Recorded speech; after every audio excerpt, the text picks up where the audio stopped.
Hello and welcome back to Tutor Review. I'm Zach, and today Alex and I thought it would be a great opportunity to kind of go over some of the tools I use for leatherworking. We actually got quite a few requests to kind of get an idea of what a beginner's set would look like. Honestly, it really depends on what kind of leatherworking you're doing and how in-depth you want to get. There's a lot of things to do shortcuts unless you want to do most of it yourself. So today I thought I'd just go through some of my basic tools and the ones that I use pretty often. So let's get going.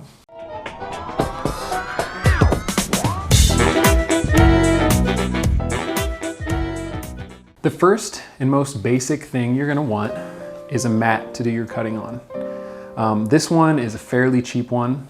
It's got all the lines here to kind of get an idea of how your measurements are going, and then it has a surface that you can cut on over and over again without really having a chance to go through.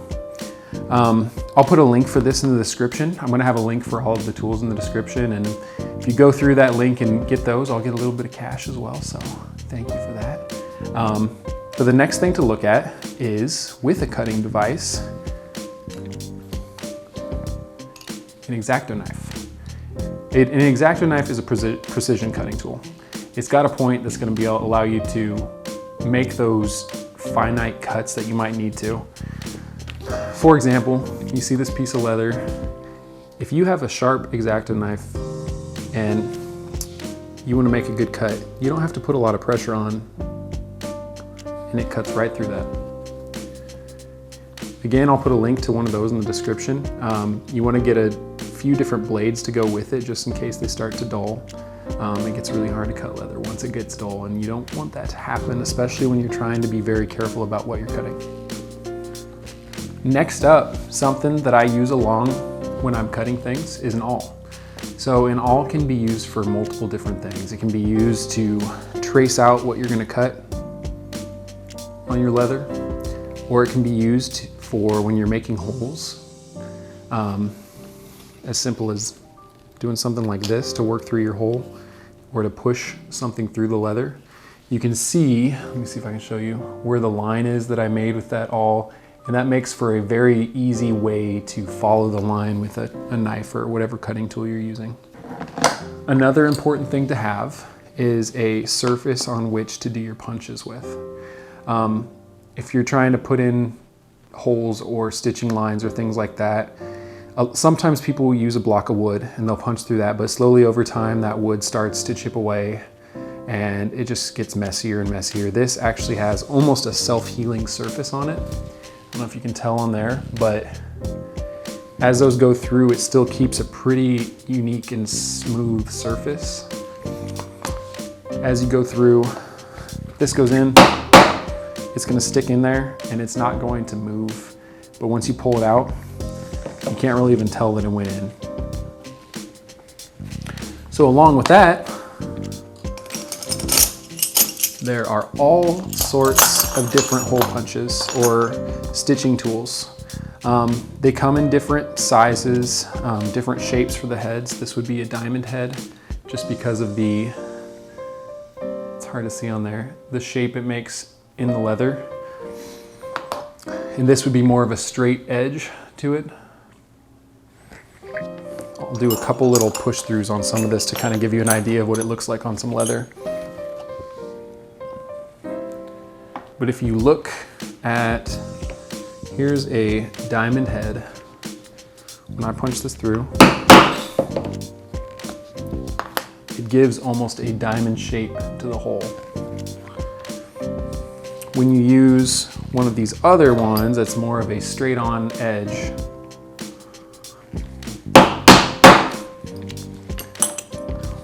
you can see the difference.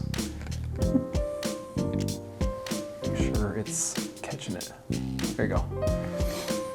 And it's really a matter of preference in what you're doing with the leather. I use the straight edge more often because I feel like it has a little bit more of a clean look. Another thing to keep in mind when you're getting these is they are spaced out differently. So you can see with, for example, this diamond tool versus this one, the black one is much wider. So you want to make sure that when you're buying these, you're buying the same lengths in between for whatever you're doing. If you want smaller lengths in between, you make sure you get all the same ones for that, and vice versa. Along with those punch tools, you need a hammer. There's a lot of different types of hammers. They have silicone heads to protect the leather as well as to not leave marks as much. You can get ones that are a little more precision and have a smaller head for being a little bit more direct with where you're hitting. This would be an edging tool. So the edging tools are used to try and give that leather a more rounded feel on the edge. And that helps when you're burnishing it to give it an easier spot to burnish where the edges don't roll over. So for example, let me move this out of the way. On this one, if I want to, this leather has been kind of worked around a little bit. I wanted to get this edge a little bit more smooth. I'd go along here and knock that off, and you can tell it rounds that edge a little bit more so that when you burnish it, it's not going to roll over on itself. It's going to be a little bit easier to burnish. You can get different heads to put in here depending on what you're trying to do. With burnishing, you have different burnishing tools. Some people have tools that you can connect to a spinning device, whether it's a drill or a standalone machine that will make it a lot easier to burnish your edges because it'll spin and you can just move your leather along it however you need to. These for a beginner are great because you have everything you need. It's just a lot more hands-on labor. Different lengths in between for how thick the leather is. But again, you can get other options that'll work out however you need to. For a beginner, these tools are great. Along with that comes burnishing gum. Burnishing gum is what you're going to use to put on the edges when you're going to burnish it, and it's a slicking material that kind of helps to close those gaps on the leather and make sure that edge is secure. Another thing I use is beeswax to really secure that edge and to waterproof it. After I'm done burnishing, I'll rub this on the edges of the leather as well to seal it and make sure that water can't get in. When you get into stitching, you're going to need some sort of thread. I prefer the more waxy thread. For me, I feel like it's easier and it's more attractive than some of the other ones I've found. And it really sets in place. It's easy to set once you're done. Along with that, you're going to need some leather needles. So these are a lot thicker. They, I don't know if you can see that there. But they are a lot thicker. They got a big hole for that thread to go through. One thing that I always use when I'm doing my lines on my leather before I put my holes in is this compass. So this is an easy way to mark your leather and see where your line is going to be and to try and kind of really get it to where you need it to be in a consistent basis all around the outside. So if I were to use this, put it a certain distance apart, you can use that on a ruler or whatever to make sure it's the same, and go all the way around this edge and get a consistent mark of where you want that edge to be. And that's where you could then put in your hole punches to mark for where you're going to stitch your leather. Another tool I use is a skiving tool. I honestly don't use this too much, but it's a way to take away some of that leather. Maybe if you have a fold where it's a little too thick and you need to brush some of that away. This leather is a little hard to do it on because it's so thin already, but you would take that here and run it over until you get to where you need to be. So you can see it took off some there. But not something I use a lot, but something that people might be using if they're doing different projects. So some sort of filing tool, whether it's just sandpaper or an emery board, whatever you need to try and round those edges and make them smooth. Every project I do, I use some sort of sanding material to make sure I smooth out those edges before I finish them. And this is a great one to use if you want something that's you're going to be able to go back and forth on a flat surface with. Finally, hole punches.